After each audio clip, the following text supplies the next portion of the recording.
Poucas pessoas conhecem a história do lenço, uma espécie de mortalha de Padre Pio.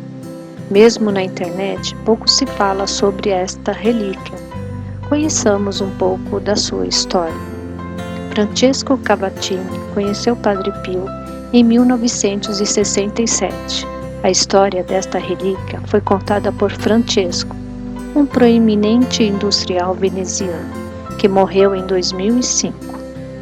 Em 1967, Francesco Cavatini, como muitos outros, foi a San Giovanni Rotondo com a sua família para pedir conselhos ao Padre Pio. Infelizmente, naqueles dias, Padre Pio não estava bem e ele pensou que não iria conseguir encontrá-lo. Antes de sair, fui ao superior do convento para descobrir se, através dele, poderia enviar a minha mensagem ao Padre Pio e obter uma resposta. Ele respondeu: em breve ele vai descer para confessar os homens. Aguarde por ele. Tomando de nervosismo por aquele encontro iminente e tão esperado, tirou o lenço do bolso para enxugar o suor. Enquanto isso, ouvi o elevador chegar. Ajoelhei-me em frente à porta. Quando se abriu, o Padre Pio deu-me a beijar a mão e disse-me sorrindo: filho, se não te levantares, como posso sair? Na verdade, realmente a passagem estava sendo obstruída por mim. Levantei-me. Ele viu o lenço que eu segurava e tirou-me. Pensei, que maravilha! Quando ele me devolver, será uma preciosa relíquia para mim. Francesco Cavatini começou a conversar com ele sobre as suas angústias e o Padre Pio ia responder. Mas a multidão que eu esperava avançou e ele teve que se afastar. Padre Pio, no entanto, chamou-o de volta para lhe devolver o lenço. Rapaz, é isto. Não queres? Ah, sim, obrigado, gaguejei. Ele olhou-me nos meus olhos, desdobrou o lenço, passou pelo rosto como se quisesse enxugar um suor hipotético. Naquele momento não havia nada no lenço, mas o fato dele ter estado nas mãos do Padre Pio e ter tocado o seu rosto fazia dele uma lembrança, uma relíquia de grande valor para Francesco. A partir daquele dia, ele sempre manteve o lenço junto a si e às vezes mostrava-o às outras pessoas, contando orgulhosamente o que tinha acontecido. Então, a 23 de setembro de 1968, quando Padre Pio morreu, um ano depois, Francesco Cavatini voltou a San Giovanni Rotondo. Devido ao cansaço causado pela viagem, adormeceu num dos bancos da igreja e sonhou com Padre Pio, que lhe mostrava a chaga do lado, pedindo para tocar. No sonho, as suas mãos ficaram sujas com algo que ele limpou com um lenço.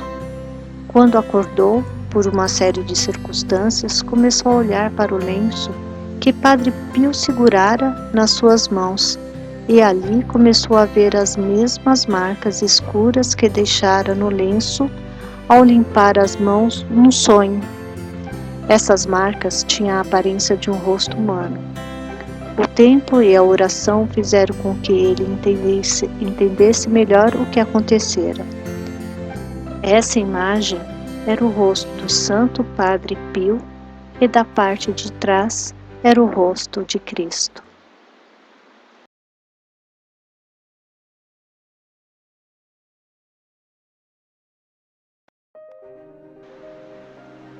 Francesco Cavatini morre em 2005 e sua esposa em 2009. Entrega o sudário a uma comunidade franciscana que tempo depois convida um especialista para analisar a imagem.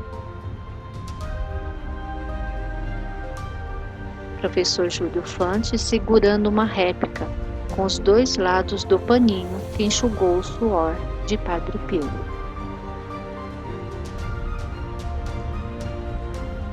Foi convocado Júlio Fante, matemático e catedrático de Mecânica e Medições Térmicas na Universidade de Pádua, um cientista de renome internacional que trabalhou para a NASA. Também é um perito no sudário e escreveu livros sobre a imagem não feitas pelas mãos humanas.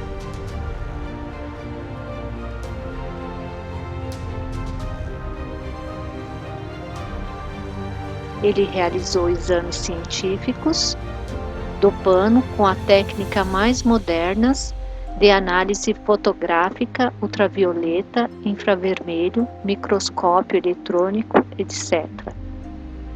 Ele concluiu que estas imagens são impossíveis de serem feitas por mãos humanas. E ele decidiu que ele tem as características típicas do sudário, que não foram pintadas ou desenhadas, nem traços de cor ou outras substâncias encontradas no tecido. A imagem de Jesus é mais fraca, mas é possível discernir um corte no olho direito, como fosse um chicote, semelhante ao que está no Santo Sudário. Se você aproximar dele, a imagem quase desaparece. Se você retrocede, são necessários contornos mais precisos.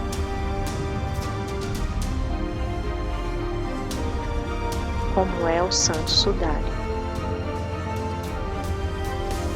Enquanto, por um lado, a imagem lembrava perfeitamente o rosto do Padre Pio, por outro, esse rosto revelava uma semelhança impressionante com o rosto tradicional de Jesus.